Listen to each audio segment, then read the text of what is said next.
Who the heck was this Padre Pio played by LeBouf? Shia LeBouf is an actor most known for his role in the Transformer movies. His personal life and career was on a downward spiral.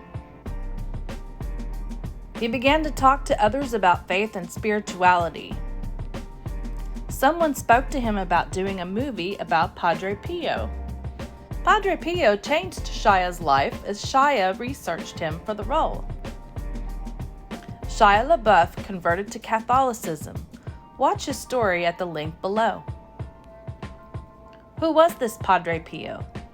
Padre Pio was a saint, a mystic, and a true representative of Christ on earth. Here are several amazing facts about Padre Pio and the names of witnesses to his special graces and miracles. Francesco Forgione was a young seer. He was born with the name Francesco Forgione.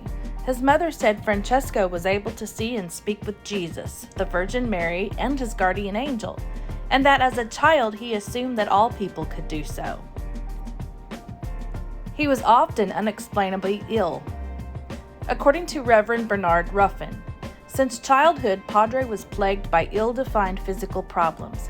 He suffered from intestinal irritability, inability to retain solid food for weeks and months on end, spasms of violent coughing, excruciating headaches, and unusually high temperatures. Some days he would seem to be reduced to the point of death, only to recover just as suddenly. Following St. Francis.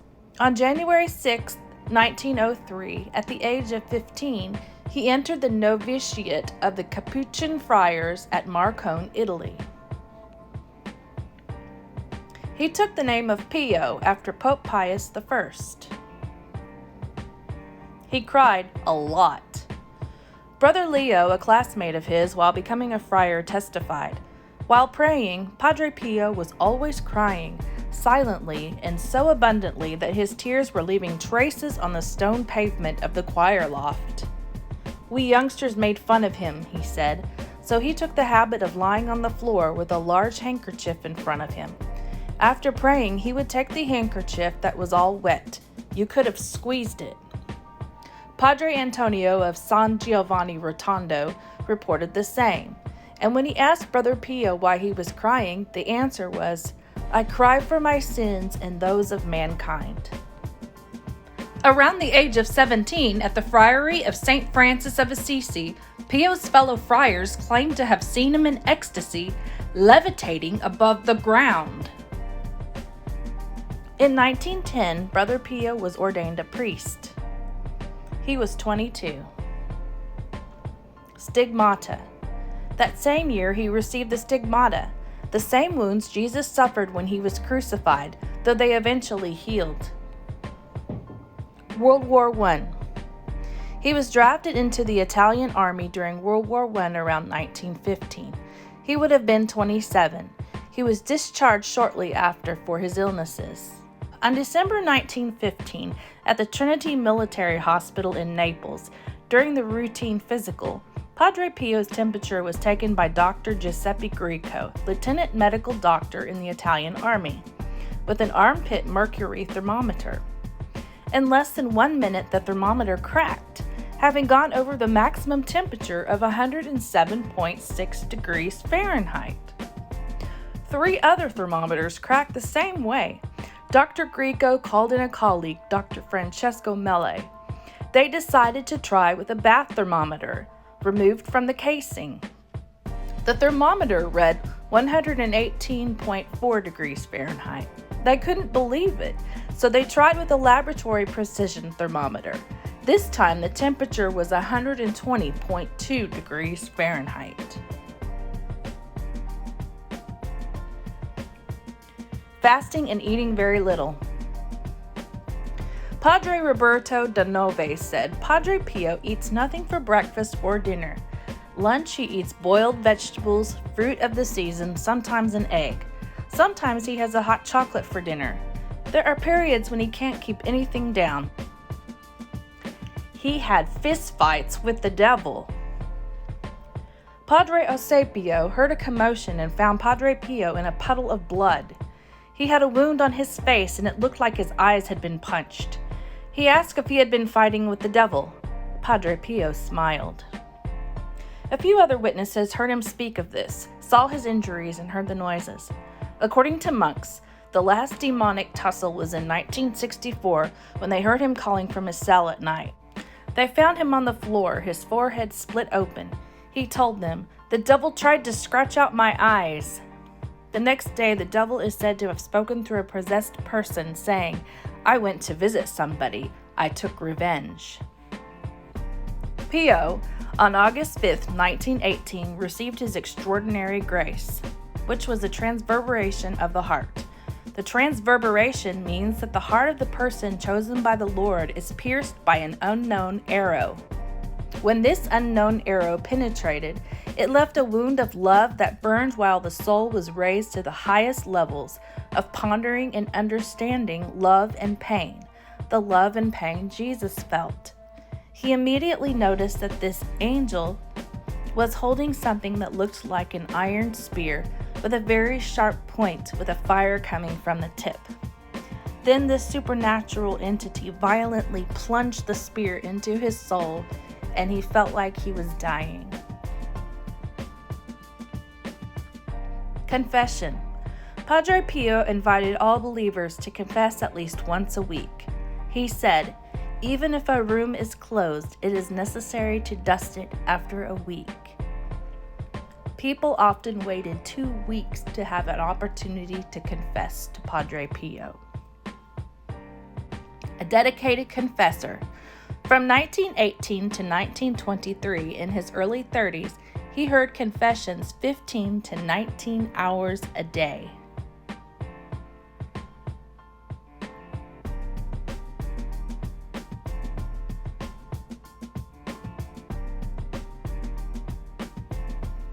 Dr. Ezio Saltamarenda convinced sculptor Francesco Messina in 1949 to visit Padre Pio with him. Padre Pio asked if he wanted to confess. He said maybe, but I'm not prepared. Padre Pio said, "Don't say anything to me, just answer," Messina retold. Then he began to list my sins with incredible precision. It was as though he could read my soul. Start with 1936. Carlo Campanini went to confession to Padre Pio in 1950. Padre Pio said, "Begin in 1936. Campanini replied, "But I confessed a few days ago." Pio rebuked, "I told you to begin in 1936. Campanini remembered what he had done in 1936 and had been ashamed to confess. He concluded, "That confession changed my life, and I haven't missed daily mass since then." Bilocation, being in 2 places at once. In 1933, Padre's superiors were discussing stopping his ministry, suspecting his wounds and abilities were a hoax. One night he was bilocated in flesh and bones and appeared to Pope Pius XI in the Vatican. Cardinals Siri and Gaspari were present. All 3 saw Padre Pio kneel in front of the Pope. "Who showed him in?" asked the Pope. The friar bent to kiss his hands and feet and told him, "Do not blame this friar." Cardinal Siri went to San Giovanni Rotondo and checked that, in fact, on that miraculous evening, the friar who had been in the Vatican was at the same time witnessed to be in the village praying with his fellow friars. Luigi Cadorna. General Luigi Cadorna, supreme commander of the Italian army, after the defeat of Caporetto on November 12, 1917, was about to pull the trigger to shoot himself. A friar appeared in front of him. "General, you will not do this stupidity." The general didn't. After the war, Cadorna recognized Padre Pio in a picture and went to visit him unannounced. Padre Pio from afar said, "Yeah, General, we had a narrow escape that night." In 1917, Padre Pio was a soldier in the Italian army on sick leave. Healing miracles. In 1919, in San Giovanni Rotondo, a 14-year-old boy experienced a miraculous healing. When he was only 4 years old, he caught typhus. The typhus caused the boy's back to become deformed. Once he confessed himself to Padre Pio, the priest touched him with his hands. When the boy stood up, the deformity in his back had disappeared. Matteo Pio Colella. Matteo Pio Colella was just 7 years old when he contracted a deadly disease. Doctors believed there was no hope for the boy, but he made a full recovery. His cure was a miracle that paved the way for the canonization of Saint Padre Pio by Pope John Paul II in June 2002. He could see the future. People came from all over for just a minute with Padre. They were eager to have questions answered and fears relieved. Often he would give the comforting words, "Pray, hope, and don't worry." Sometimes he would receive remarkable grace to tell them what to expect in the future. Pregnancy. Filippo de Capua's wife's pregnancy was not going well, and the specialists in Napoli and Foggia had said that either the mother or the child will die at delivery. Filippo asked Padre Pio for prayers. Padre Pio said, "Neither the mother nor the child will die." Things went well just as Padre Pio had said. Name him Pio. Kneeling while Padre Pio was passing in the hallway, a man told him, "Father, my wife is expecting. What name should we give to the boy?" "Call him Pio," the man replied. "And if it is a girl?" "Call him Pio," insisted Padre Pio. It was a boy. 25 minus 20 equals 5. In 1930, Padre Fortunato asked Padre Pio how many of the 25 students in the Seraphic College would become friars. Padre Pio said only 5. Padre Paolo Covino confirmed in 1992 that only 5 of the students had become friars. Water. During the building of the convent and Church of the Holy Family in Pietrelcina,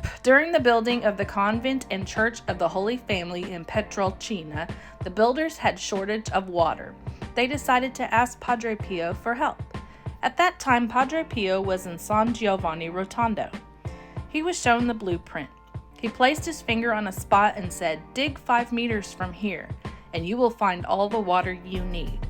They did, and the abundant water was used for building, but also for the needs of the town. The next pope. In 1959, Cardinal Montini of Milan gave Alberto Galletti a message for Padre Pio, asking for particular prayers. Padre Pio told Alberto that he promised fervent prayers, and also told Alberto to inform that he would be elected pope, adding, "Do you understand what you are to tell him? Tell him so, because he must get ready." Montini was taken by surprise and told Alberto, "Oh, the strange knowledge of the saints." He became Pope St. Paul VI. His everyday masses were often 3 to 4 hours long.